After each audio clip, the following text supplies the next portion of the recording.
Saygıdeğer izleyicilerimiz, Almanya'da yaşayan 38 yaşındaki Dennis Patrick adlı bir Alman Müslüman oldu. Peki nasıl Müslüman oldu? Bunu sizlerle paylaşmak istiyorum. Almanya'da yaşayan Dennis Patrick, gurbetçi komşularını ziyarete geldiği Kayseri'de Müslüman olup Deniz adını aldı. Dennis Patrick, Almanya'daki Türklerin yaşamlarından etkilenip Müslüman olmaya karar verdi. Kayseri'ye tatil için gelen komşularını arayan Patrick, İslam dinini yakından tanımak için yanlarına gelmek istediğini söyledi. Komşularının davetiyle 10 gün önce Kayseri'ye gelen Patrick, burada camileri ziyaret etti. İslamiyet'i daha yakından tanımak adına araştırmalar yapan Alman Patrick, Müslüman olmak için il müftülüğüne başvurdu. Müftülükte Patrick için ihtida töreni düzenlendi. Törende kelime-i şehadet getiren Dennis Patrick, Müslüman olarak Deniz adını da aldı. Patrick, Almanya'da çevremdeki Müslüman arkadaşlarımın yaşayışlarını gördüm ve onlardan etkilendim. Müslüman olmaya karar verdim dedi. İhtida töreni sonrasında İl Müftü Vekili Mehmet İzci Deniz'e Almanca Kur'an-ı Kerim meali ve İslam dinini anlatan kitap seti hediye etti. Evet, mübarek olsun diyelim, hayırlı olsun Deniz için.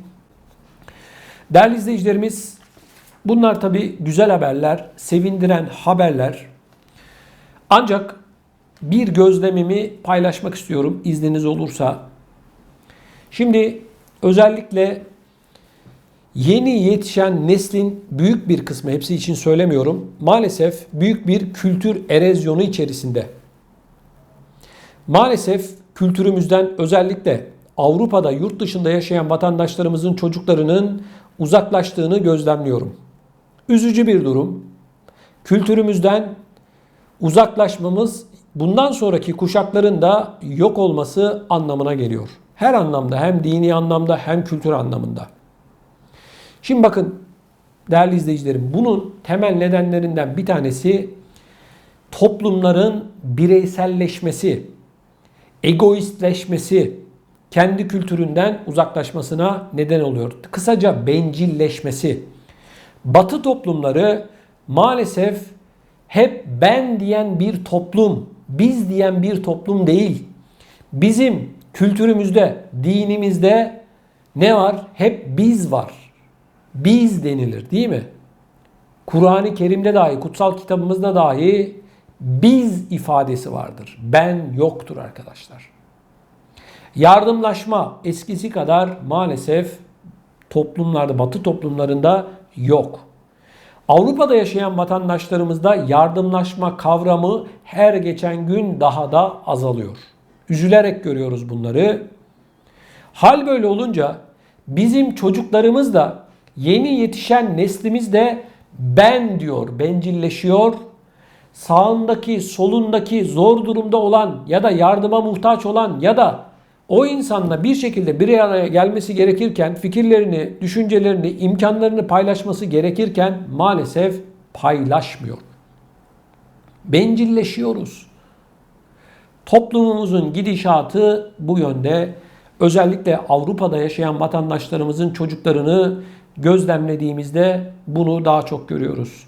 Öyle ya da böyle arkadaşlar, hayat şartları daha zor, ekonomik şartlar daha zor olsa da mutlaka ve mutlaka Türkiye'ye gidip çocuklarımızın bir ayda olsa, 2 ayda olsa kültürümüzü almasını sağlamamız gerekiyor. Bunu yapmamız gerekiyor. Şimdi tatil kavramı da değişti. Tabii ki otellere de gideceğiz, tatil köylerine de gideceğiz Türkiye'deki. Bunlarda problem yok. Olacak şeyler bunlar. Ama üzülerek görüyorum ki maalesef tatil kavramı yurt dışında yaşayan vatandaşlarımız için otel olarak, tatil köyü, deniz olarak böyle bir algı var. Ama izninin yarısını tatil köyünde, otelde yapıyorsan yarısını memleketine giderek, akrabalarını ziyaret ederek, iyi ya da kötü hiç önemli değil, çocuklarımızı akrabalarımızla tanıştırarak, onların kültürlerini bir nebze olsun onlara tanıtarak geçirmemiz gerektiğine inanıyorum. Tatil kavramı sadece otellerden ibaret değildir dememiz lazım çocuklarımıza. Eğer biz şimdi çocuklarımızı sadece Türkiye'ye gittiğimizde otellere götürüyorsak, o da büyüdüğünde sadece otellere gidecek, akrabalarını tanımayacak. Çocuklarını tanımayacak, kültürü tanımayacak. Bir sonraki nesil tamamen Alman olacak, Fransız olacak, İngiliz olacak. Kültürümüzü, dinimizi kaybedeceğiz. O nedenle ben Avrupa başta olmak üzere yurt dışında yaşayan vatandaşlarımızın çocuk yetiştirirken bu ülkenin, yani Almanya'nın, Fransa'nın tabii ki kültürünü de öğrenecek, entegre olacak. Onda problem yok. Ama zaten 11 ay boyunca zaten bu ülkenin kültürünü alıyor. Almadı. Çocuklarımıza veremediğimiz bizim Türkiye'deki kültürümüz, dinimiz. 5-6 hafta izne gittik, geldik. Ne yaptık? Otellere gittik. Tatil köylerine gittik. Çocuklarımızı bir konuda ihmal ediyoruz. İşte onların ruhunda olması gereken kültürümüzü veremiyoruz. Maalesef böyle. Maalesef. Ama tatil kavramı sadece Bodrum'a, Antalya'ya, Çeşme'ye, Fethiye'ye gitmekten ibaret olmadığını verirsek, işte o zaman anne baba olarak biz de doğru bir iş yapmış oluruz. Bakın, çocuklar kültüründen tamamen uzak, dininden tamamen uzak. Maalesef. Üzücü bir durum. Bunları söylerken hani sakın beni yanlış anlamayın. Ya bu adam dini anlatıyor falan. Değil arkadaş, ben gazeteciyim. Ben ne dini alimiyim, ne dini bildiğimi iddia ederim. Benim kendi içimdedir o. Ama üzülerek gördüğüm bir tabloyu paylaşmak istedim. Hepsi bu arkadaşlar. Bütün olay bu. Ya beni sakın yanlış anlamayın, eleştirmeyin. Bu konuyla ilgili eleştirmeyin. Başka konularla ilgili tabii ki eleştirebilir. Yanlışım varsa da söyleyin. Amenna. Ama gördüğüm çocuklarımızın durumu bu arkadaşlar. Hepsi ben olmuş, bencil olmuş. Toplumlar bencil, anne baba bencil. Yanında biri düşüyor, ölüyor, bakmıyorlar. Batı toplumu, Alman, Fransız, İsviçre, o bu. Zaten böyle değil mi? Birisi ölse dönüp bakmıyorlar. Biz de öyle olduk. Biz de öyleyiz. Bencilleşiyoruz. Hep ben, hep ben, hep ben. Ya dönüp bakmıyoruz, yardım etmiyoruz. Maalesef. Kusura bakmayın. Böyle olduk. Hepimiz böyle olduk. Bu doğru bir gidişat değil. Çocuklarımızın bu kültürü,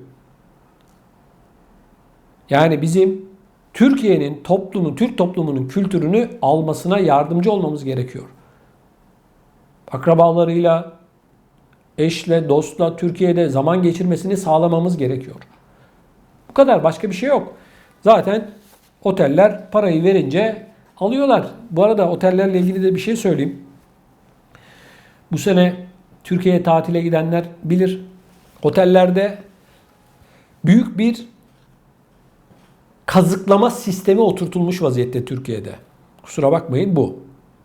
Pandemi döneminden önceye göre fiyatları %100 arttırmışlar. Vatandaşı nasıl kazıklayacağını şaşırmışlar. Fiyatlar uçmuş. Söze gelince turizm, söze gelince hizmet bilmem ne diyenler, ağlayanlar, turist gelmiyor, müşteri gelmiyor diyenler ne hikmetse fiyatlarını 2'ye 3'e katlayarak gurbetçi vatandaşımızı kazıklamanın yoluna gitmişler. Bunu seçmişler. Ben hep anlattım, yine anlatıyorum. Ne dedim ben? İzin sezonundan önce hep dedim ki aman Türkiye'ye gidin, paranızı Türkiye'de harcayın, oradaki otelciler esnaf kazansın dedim. Ama gittim, gördüm, çok pişman oldum bunları söylediğime. Beni takip edenler bilir. Bodrum'a gittim, diğer tatil noktalarına gidip videoları sizinle Türkçe Haber adlı bir kanalımız var biliyorsunuz. Türkçe Haber yazdığınızda görürsünüz. Orada paylaştım. Çıldırmışlar. Milleti nasıl dolandıracaklarını şaşırmışlar. Onun için pişmanım. Türkiye'ye gidin dediğim için. Tatil konusunda, yani bu otel konusunda. Çıldırmışlar. Denetim yok. Fiyatlar almış başını gidiyor. Çoluk çocukla beraber gideceksin, oturacaksın. Bir hamburger, bir içecek içeceksin. 250-300 liradan aşağıya o plajlarda hesap yok. 99 liraya lahmacun satanları gördüm ben. Yine Türkçe Haber'de var biliyorsunuz. Türkçe Haber adlı kanalımızda. Bu arada Türkçe Haber'e de abone olmanızı, takip etmenizi rica ediyorum. Orada da çok enteresan haberler paylaşıyoruz. Türkçe Haber. Yani sözün özü, denetim yok. Oteller almış başını gidiyor. Olan yine vatandaşa oluyor. Hiç kimsenin de umurunda değil. Utanmadan 99 liraya lahmacun satıyorlar. O satanlara diyorum ki senin anan baban hayatı boyunca 99 lira lahmacun yemiş mi? O lahmacunun içerisine tıpkı Nusret gibi etin üstüne altın koyuyorlar ya, bir şeyler yapıyor ya. Sen altın tozuyla mı kaplıyorsun lahmacunu? Bu konuyla ilgili siz ne düşünüyorsunuz? Merak ediyorum. Lütfen videonun altına yorum olarak yazmanızı, bu arada ve eğer bu yayınımızı beğendiyseniz de mutlaka beğenmenizi hasreten rica ediyorum. Kanalımıza da lütfen abone olunuz. Sizlerden sadece bunları bekliyoruz.